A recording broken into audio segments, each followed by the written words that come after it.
The world is drowning in debt, so much debt that our minds can't even fully understand the number. As of 2025, global debt has exploded past $324 trillion. That's more money than humans have ever created in all of history. Every country owes massive amounts. The United States alone owes over $38 trillion. Europe owes trillions. Japan owes trillions. China owes trillions. But here's the question almost nobody asks. If every country is in debt, who is actually lending them the money? Most people assume the answer is simple. It must be China. It must be some powerful foreign nation. It must be secret billionaires or banks. But the real answer is far more surprising, and far closer to home than you think.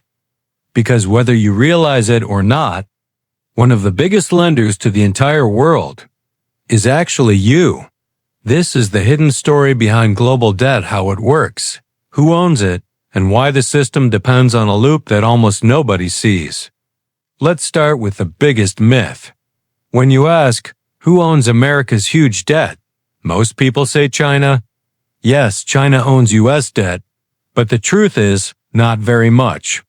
As of 2025, foreign countries together own only about 1/4 of U.S. debt. Of that, Japan is number 1, the UK is number 2, China is number 3, with around $760 billion, and while $760 billion is a huge number, it's only around 2% of America's total $38 trillion debt.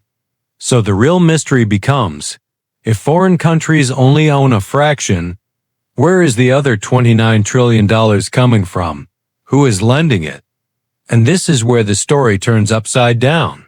The United States owes most of its debt to itself, not another nation, not secret billionaires, not shadow governments, to its own people, to its own institutions, to its own future. Debt in the modern world doesn't move in straight lines, it moves in circles. Let's look at the 3 biggest and hidden lenders. 1. You, the citizen. This part shocks people.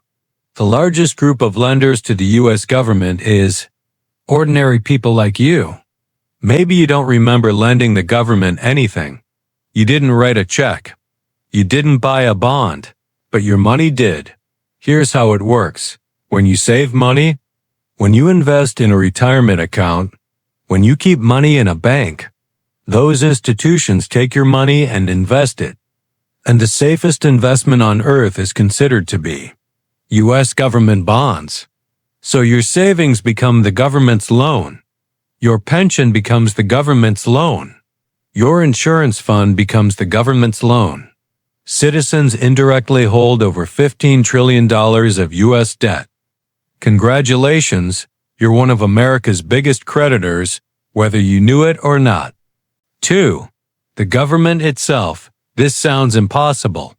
But the U.S. government owes over $7.3 trillion to itself. Here's how. Programs like Social Security and Medicare collect more money than they pay out. They can't just leave that money sitting idle. By law, they must invest it. And they can only invest in special U.S. Treasury bonds. So the government's left hand borrows money from the right hand, promising to pay it back later with interest from future taxpayers. It's like borrowing from your future self. This system keeps the trust funds alive, but it also means the government spends money it doesn't really have yet. 3. The Federal Reserve. The Fed is the most mysterious lender of all. As of 2025, it holds around $4.6 trillion of U.S. debt. Most people imagine the Fed as a magical money printer paying the government's bills. But in reality, the Fed buys and sells bonds to control the economy, not to fund the government. Here's how. When the economy slows, gives. The Fed buys bonds, gives, pumps money in. When inflation rises, gives. The Fed sells bonds, gives, pulls money out. But in crises like 2008 or 2020, the Fed buys massive amounts of government debt to keep the entire economic system from collapsing. That's how it became one of the largest holders. So, why does this loop keep going? Why does America borrow from its own people, its own institutions, even its own future? Because this strange circular system works, at least for now. Here are the 2 reasons. 1. Debt fuels growth. Borrowing allows governments to build highways, strengthen the military, respond to disasters, support the economy. Debt spreads the cost over time, instead of raising taxes instantly. The money circulates, creates jobs, and keeps the engine running. 2. Debt is survival. When crises hit like COVID, people stop spending. The economy freezes. The only way to prevent collapse is for the government to borrow huge amounts of money quickly. In 2020 alone, the U.S. borrowed trillions. It didn't borrow because it wanted to. It borrowed because it had to. This is why large nations depend on endless debt, not as a weakness, but as fuel for the system. So who does the world owe money to? Not China. Not some secret organization. Not a hidden billionaire cabal.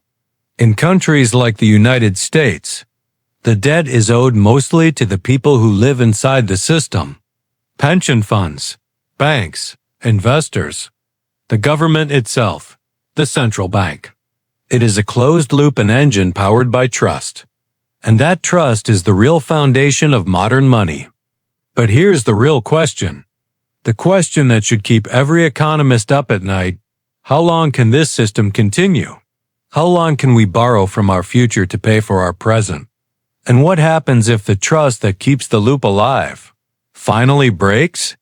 If you found this deep dive helpful, hit like, subscribe, and join us for more videos revealing how the world really works. Now let me ask you, does knowing that you are one of the government's biggest lenders change the way you see national debt? Tell us in the comments. Your view might surprise more people than you think.